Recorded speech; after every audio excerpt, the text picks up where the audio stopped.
ازواج او نیز پاک، نبی پاک علیہ السلام کی ازواج بھی پاک ہیں، پاکیزہ اند، اور نبی پاک علیہ السلام کی ازواج پاک بھی ہیں پاکیزہ بھی ہیں، وَأَز شائبہ بدکاری منزہ و مبرہ و بنا برئین در حکم، فرمایا کہ ان کی ازواج مطہرات ہر لحاظ سے منزہ اور مبرہ ہیں، اور خدا بندے کو دوست نے ان کو اسی حکم کے اندر رکھا ہے، اور خدا تعالیٰ نے ان کی شان کے اندر یہ تذکرہ ارشاد فرمایا اولئک مبرؤون مما یقولون، فرمایا یہ تمام چیزوں سے بری ہیں، مبرہ ہیں جو باتیں منافق لوگ ان کے بارے میں بناتے ہیں۔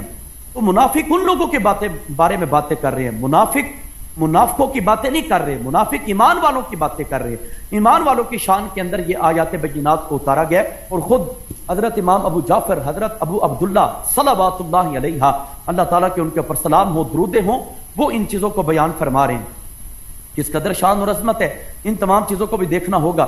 مجمع البیان کا بھی یہ بیان کہ وَقَرْنَ فِي بُيُوتِكُنَّ، اگر یہ وقرہ یاکر سے لیا جائے تو اس کا معنی یہ بنے گا کن اہل وقار و سکینۃ، تم اہل وقار اور سکینہ والی ہو کے اسی طرح ٹھہری رہو۔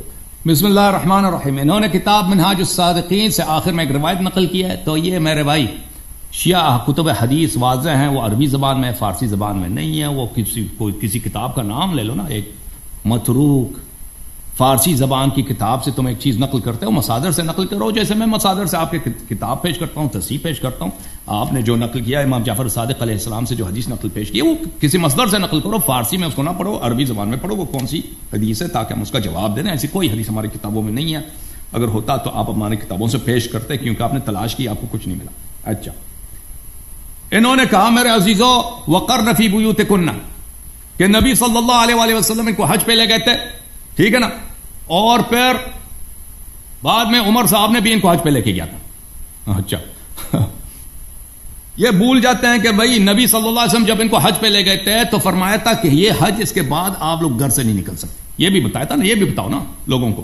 یہ کتاب ہے صحیح ہے سنن ابن داؤد، صحیح ہے حدیث صحیح ہے، میں صحیح سنن سے نقل کرتا ہوں تاکہ مجھے دوبارہ تصحیح نہ کرنے پڑے۔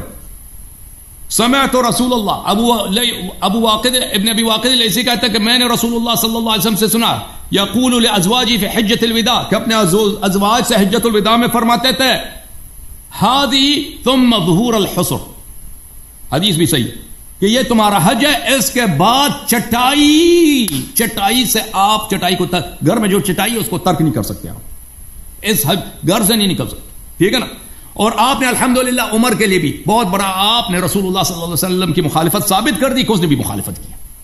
جب رسول صلی اللہ علیہ وسلم نے حکم دیا کہ اس حج کے بعد کوئی زوجہ ان کا گھر سے نہیں نکل سکتی، تو عمر نے کبھی مخالفت الحمدللہ آپ نے خود اقرار کیا۔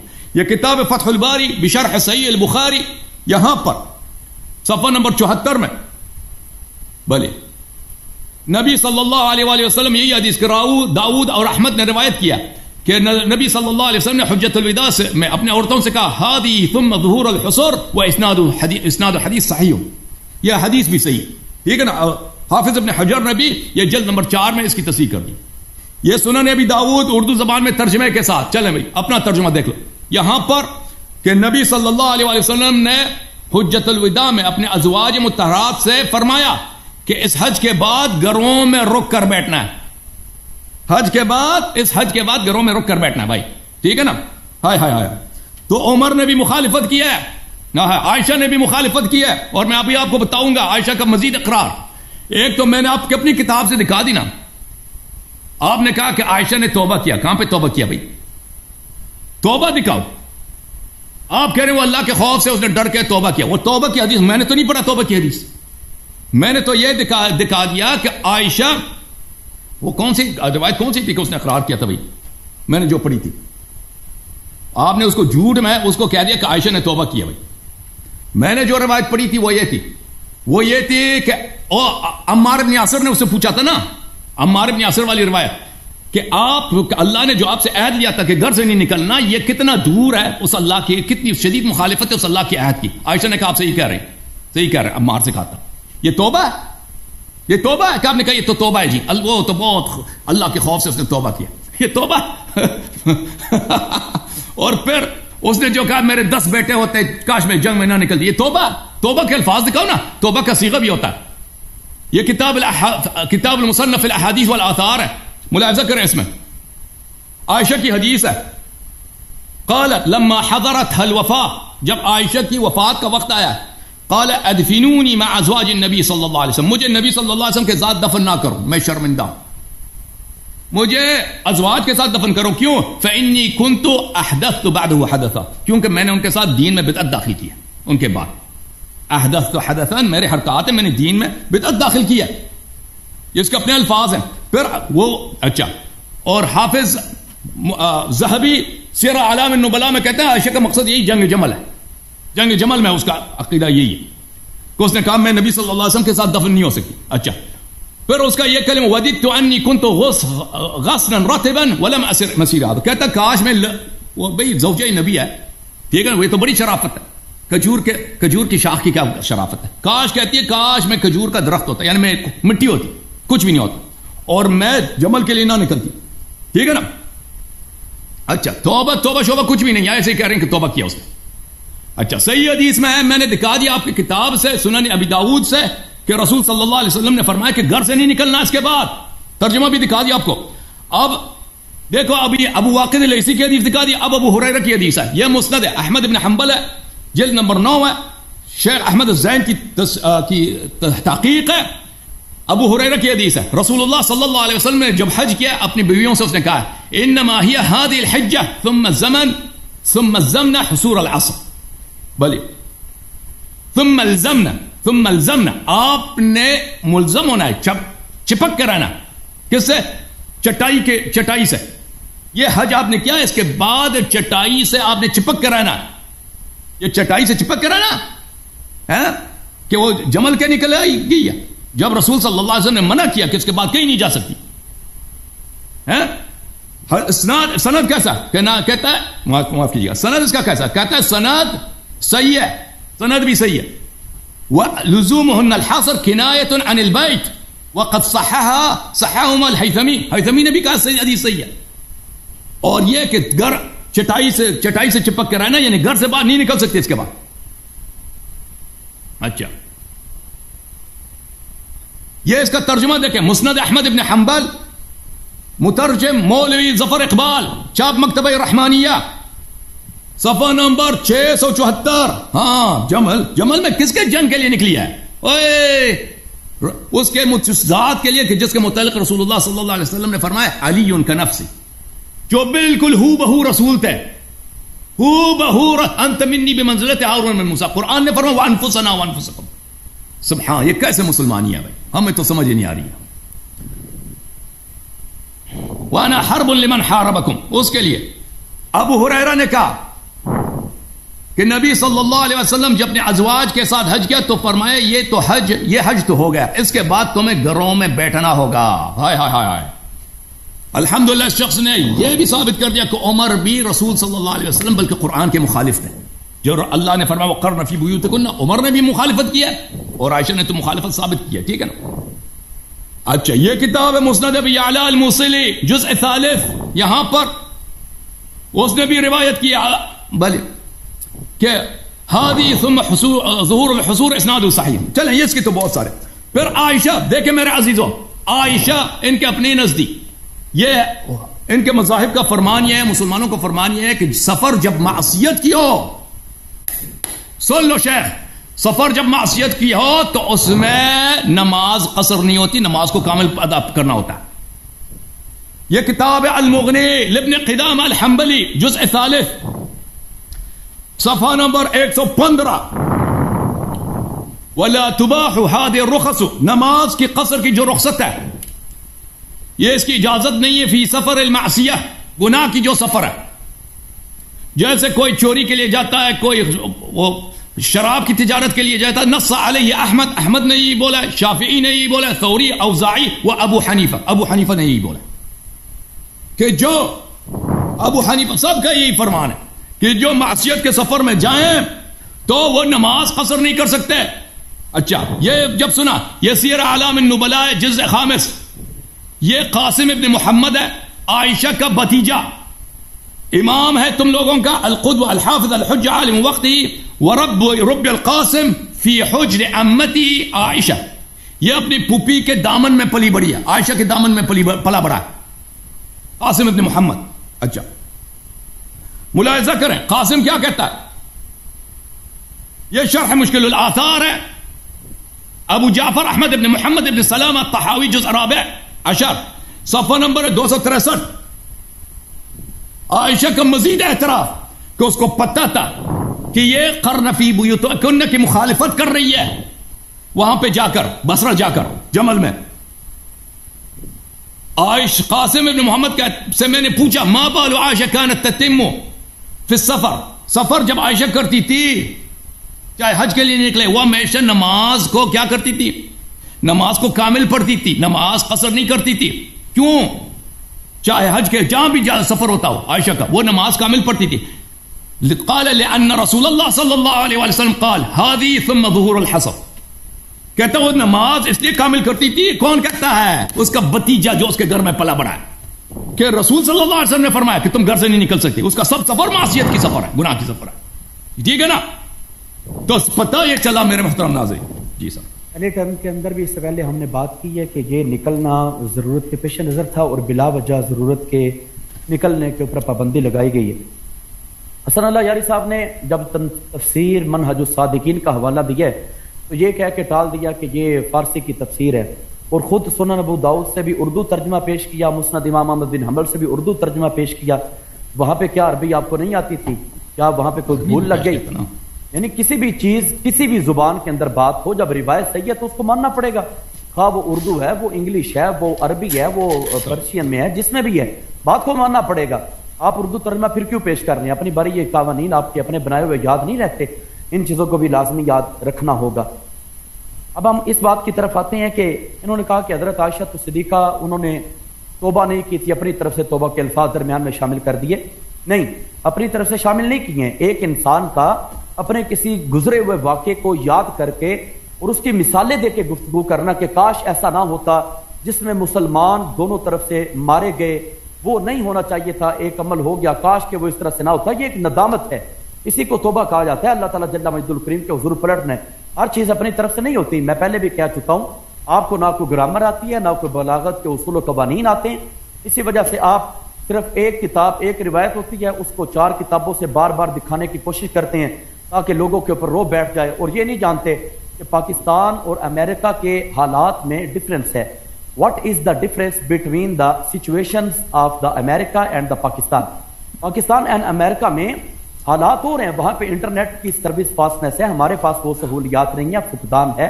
اس کو دیکھ کے چلنا ہوگا کہ ایک ہی روایت کو آپ 4 جگہ سے دکھاتے ہیں. دیکھیں یہ مسند ابو یعلا کے اندر بھی ہے, امام حنبل کے اندر بھی ہے, یہ بھی ہے, وہ بھی ہے. تمام چیزوں کو دکھا کے آپ کیا ثابت کیا کرنا چاہتے ہیں؟ سٹریس کو کہ دباؤ ڈالنا چاہتے ہیں. وہ کچھ بھی نہیں ہے. میں آپ کو کچھ بھی نہیں سمجھتا, آپ کی روایات کو میں کچھ بھی نہیں سمجھتا. تو یہ توبہ حضرت عائشہ صدیقہ کی بلاغت کے اصولیات سے, قوانین سے ثابت ہوتی ہیں. اسی طرح آپ نے یہ ترجمہ کیا کہ معصیت کا سفر ہے, اس کے اوپر روایات کو بھی آپ نے پیش کیا کہ معصیت کے سفر کے اندر قصر جو ہے وہ نماز کے والے سے آپ نے فقہا کے اقوال بھی سامنے پیش کیا, حضرت امام اعظم ابو حنیفہ کا, حضرت امام شافعی کا, حضرت امام اوزاعی کا. ٹھیک ہے, وہ اپنی جگہ کے اوپر بالکل برحق ہے, لیکن حضرت عائشہ صدیقہ کا سفر معصیت کیسے, وہ کیسے سفر معصیت؟ اور جس کو آپ فرما رہے ہیں کہ یہ ظہور حسر ہے, ان کے بھتیجے بھی بیان فرما رہے ہیں, وہ ظہور حسر کس چیز کو بیان فرما رہے ہیں؟ آپ اس مسئلے کی طرف اشارہ فرما رہی ہیں کہ ہم نے مکہ سے مدینہ کی طرف ہجرت کی تھی. مکہ ہمارا وطن اصلی ہے, اور وطن اصلی کے اندر بھی نماز پوری پڑھی جاتی ہے. یہ فقہا کے نزدیک مسلمہ گفتگو ہے. آپ اس مسئلے سے ناواقف ہیں, آپ کو پتہ ہی نہیں ہے کہ ایک انسان جس کا اصلی وطن ہے وہ اپنے وطن کے اندر جب پلٹے گا, واپس آئے گا, وہاں پہ وہ نماز پوری ادا کرے گا. مکہ شریف کے اندر جب آپ حج یا عمرہ کرنے کے لیے آئیں تو یہ آپ کا اصلی وطن ہے, آپ یہاں پہ مکمل نمازیں پڑھ رہی ہیں. اس لحاظ سے ظہور اثر اس چیز کو کہا گیا ہے, ورنہ کسی اور چیز کو نہیں بتایا گیا. اب دیگر ہم حوالہ جات پیش کرتے ہیں شیعہ حضرات کی دیگر کتابوں سے, جس طرح ناسخ التواریخ ہمارے سامنے شیعہ حضرات کی ایک کتاب موجود ہے. یہ انٹرنیٹ کے اوپر بھی آپ دیکھ سکتے ہیں, عربک اور فارسی دونوں زبانوں کے اندر موجود ہے. برحال جو اویلیبل ہے اس کی فارسی زبان ہے, اس میں کچھ چیزیں عربی کی بھی شامل ہیں, جس طرح کے دعائیہ انداز عربک کے اندر موجود ہیں. یہاں پہ نواسخ التواریخ کے اندر یہ تذکرہ موجود ہے کہ پیغمبر مردا رابع ای کلمات تعویذ میں فرمود. حضرت رسول کریم صلی اللہ علیہ وسلم آپ کے پاس جو کچھ مریض وغیرہ آتے تھے، نبی پاک علیہ السلام یہ الفاظ پڑھ کے ان کو دم کیا کرتے تھے، اذهب البأس رب الناس واشف انت الشافی لا شفاء الا شفاءک شفاء لا یغادر سقما، اے رب ناس شر کو دور کرنے والے، اس ضرر کو دور کر دے، تو شفا دینے والا ہے، تو ہی شافی ہے، تیرے سوا کہیں سے شفا نہیں ملتی، اے مالک تو شفا دینے والا ہے، ایسی شفا عطا فرما جس کے بغیر کسی قسم کی کوئی بیماری نہ رہے۔ اب یہ حضور علیہ السلام پڑھ کے دم کیا کرتے تھے بیمار لوگوں کے اوپر۔ اب آگے چل کے کہتے ہیں وبا روایت چوں مریض شدی ہم نفس خود را بدی کلمات تعویذ بستی، نبی کریم علیہ السلام جس وقت خود آپ بیمار ہوتے تو آپ اپنے آپ کو بھی انہی الفاظ کے ساتھ دم کیا کرتے، وہ دست مبارک بر بدن خود بمالیدی، اور دم کر کے اپنا ہاتھ مبارک اپنے جسم مبارک کے اوپر ملا کرتے۔ اما چوں مرض موت پیش آمد، جس وقت نبی پاک علیہ السلام کے وصال مبارک کا وقت قریب آیا، وہ گرانی در زبان مبارک، اور آپ کی زبان مبارک کے اوپر الفاظ کا ادا کرنا قدرے ذرا مشکل ہوا، عائشہ ای دعا بخاند، حضرت سیدہ عائشہ تو صدیقہ نے اس دعا کو پڑھا، وہ دستے پیغمبر را بگرفت، اور نبی پاک علیہ السلام کے ہاتھ مبارک کو اپنے ہاتھ کے اندر لیا کہ بر بدن مبارکش بمالت، اور حضور کا ہاتھ لے کے حضور علیہ السلام کے جسم کے اوپر ملا، اور نبی پاک علیہ السلام نے اس وقت یہ دعا فرمائی رب اغفر لی والحقنی بالرفیق الاعلی، اے پاک رب جل وعلا میری ذات کے اوپر خاص مہربانی فرما اور مجھے رفیق اعلیٰ کے ساتھ ملا دے، مالک مقت موت قریب ہے، تو مہربان ہے، اے پاک رب جل وعلا مہربانی فرما دیں۔ اور بابا روایت فرمود، ایک روایت کے اندر یہ الفاظ آتے ہیں اللہم باعلی جنت الخلد، یا اللہ جنت خلد میں سب سے اعلیٰ ترین جنت عطا فرما۔ یہ حضرت رسول کریم صلی اللہ علیہ وسلم کی دعائیں جو پیش کی گئیں۔ آگے یہ روایت بیان کر کے ناسخ التواریخ والے کہتے ہیں این تعویز از این پیش از بہر من سود داشت، کہ جس انسان کو جو بھی مشکل پیش آئے، جو بھی بیماری لگ جائے، اس میں یہ فائدہ مند ہے، وہ امروز ہیچ سود نمی دہد، لیکن نبی پاک علیہ السلام کو اس دن اس دعا نے فائدہ نہیں دیا، کیونکہ موت کے سوا ہر بیماری کے لیے یہ دعا مانگی جا سکتی ہے، تو موت کا علاج اس کے اندر نہیں تھا، اس لیے نبی پاک علیہ السلام کی روح مبارک کو اللہ تعالیٰ کے حکم سے قبض کر لیا گیا۔ اس چیز کو ناسخ التواریخ کے اندر بیان کیا گیا ہے۔ اسی طرح دوسری روایت جو نواسخ التواریخ کے حوالے سے بیان کی گئی ہے، اس میں قرآن مجید کی آیت طیبہ مبارکہ کو بھی پیش نظر رکھا گیا ہے کہ حضرت جناب سیدہ عائشہ صدیقہ وہ ہیں جن کی وجہ سے اور جن کے دم قدم کی برکت سے اللہ سبحانہ و قدوس جل وعلا نے آیت تیمم کو نازل کیا ہے، جن کی وجہ سے قرآن نازل ہو رہا ہے، اور جن کی وجہ سے جن کے قدموں کی خیرات سے پاک رب جل وعلا نے ساری امت کو قیامت تک کے لیے تیمم بطور تحفہ عطا فرمایا۔ یہاں پہ تذکرہ موجود ہے، چیپٹر دیکھ لیں، مفقود شدن گردن بند عائشہ در منزل سلسل، ایک مقام ہے جس کا نام ہے سلسل، وہاں پہ حضرت عائشہ تو صدیقہ کا ہار گم ہو جاتا ہے۔ اب کیا ہوا؟ شکایت عائشہ، حضرت عائشہ تو صدیقہ رضی اللہ تعالیٰ عنہ، اس نے حضور کی بارگاہ میں عرض کیا یا رسول اللہ صلی اللہ علیہ وسلم میرا ہار گم ہو چکا ہے۔ اب وہ مقام ایسا تھا در این منزل آب نخواہیم، وہاں پہ ہمیں پانی نہیں ملتا تھا، وہ نماز ما فوت خواہد شد، نبی کریم علیہ السلام اور اصحاب رسول کی نماز جانے کا وقت ہو رہا تھا۔ ابو بکر بنزدیک عائشہ شد، حضرت ابو بکر صدیق حضرت عائشہ تو صدیقہ کے قریب آئے، وقت پرسید کہ عائشہ سر مبارک پیغمبر را در کنارے خیش داس، نبی پاک علیہ السلام نے حضرت عائشہ تو صدیقہ ان کی گود کے اندر اپنے سر مبارک کو رکھا ہوا ہے، وہاں حضرت در خواب بود اور نبی کریم علیہ السلام آرام فرما رہے ہیں۔ عجب بات ہے کہ آپ کی زوجہ مطہرہ ان کا ہار گم ہوا ہے اور نبی کریم علیہ السلام آپ جناب آرام فرما رہے ہیں، حضور علیہ السلام آرام کر رہے ہیں، زوجہ مطہرہ کا ہار گم ہے۔ بھلا ایک انسان کی قیمتی چیز گم ہو جائے تو وہاں پہ نیند آ سکتی ہے؟ اس کا مطلب ہے حضرت رسول کریم صلی اللہ علیہ وسلم آپ مطمئن ہیں، اور ہر حوالے سے حضرت رسالت مآب نبی سرور سید کونین صلی اللہ علیہ وسلم آپ آرام کر رہے ہیں کہ اب امت کو بتانا ہے کہ حضرت عائشہ صدیقہ رضی اللہ تعالیٰ عنہ ان کا مقام و مرتبہ کیا ہے۔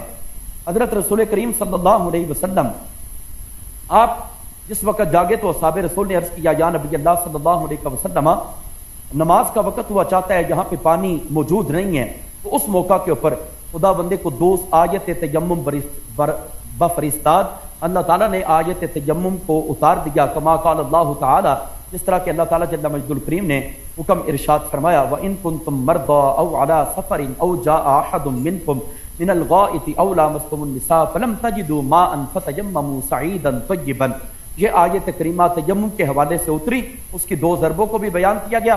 فَامْسَحُوا بِوُجُوهِكُمْ وَأَيْدِيكُمْ، اپنے چہروں کے اوپر مل لو، ہاتھوں کے اوپر لگا لو. یہ چیز ساری کی ساری بیان کی گئی.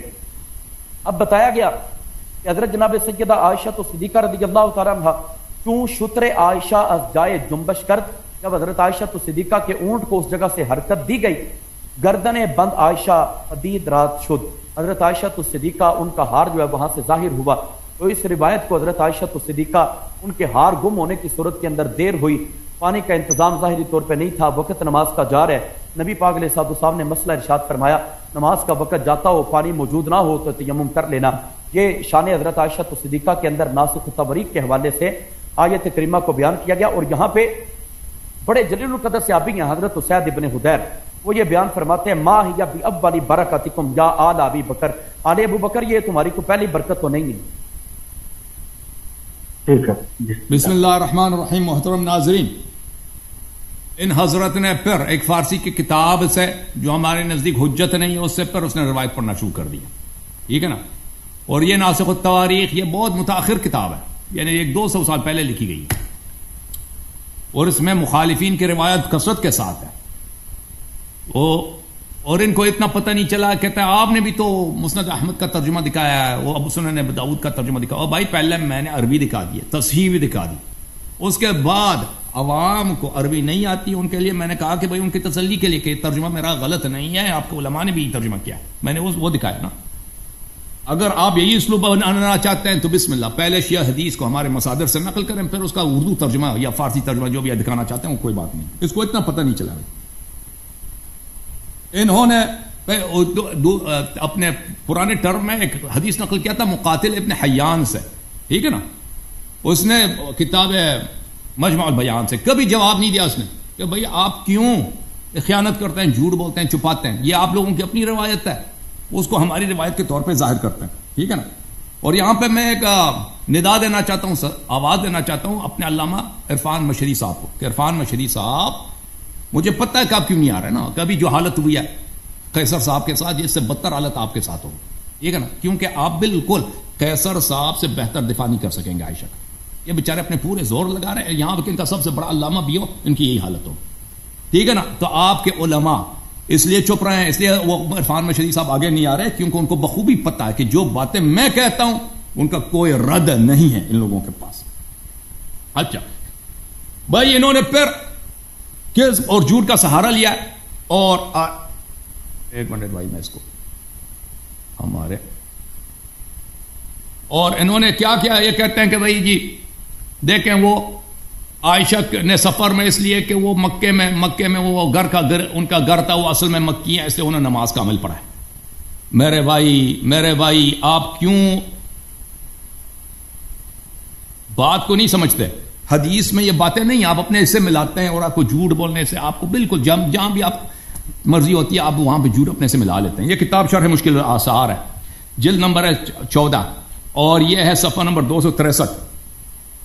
قاسم ابن محمد سے ہم نے پوچھا کہ ما بال عائشہ کانت تتم فی السفر، عائشہ کس وجہ سے سفر میں، نہیں بولا کہ وہ مکے میں یا بصرے کی سفر، مطلق سفر میں وہ نماز کامل پڑھتی تھی. اس نے کہا کہ لأن رسول اللہ صلی اللہ علیہ وسلم قال، اس لیے وہ نماز کامل پڑھتی تھی کیونکہ رسول صلی اللہ علیہ وآلہ وسلم نے فرمایا ہے کہ ہادی ثم ظہور العصر، یہ تم نے حج کے بعد گھر سے نہیں نکل سکتی. میں نے حدیث دکھا دی نا مختلف طرق سے صحیح حدیث کہ رسول اللہ صلی اللہ علیہ وآلہ وسلم نے ازواج پر حج کے بعد گھر سے نکلنا حرام کیا تھا. تو عائشہ کو پتا تھا کہ اس کا جو بھی سفر ہے، چاہے حج پہ جائے کہاں جائے، وہ معصیت کی سفر ہے، اس کو بخوبی پتا تھا.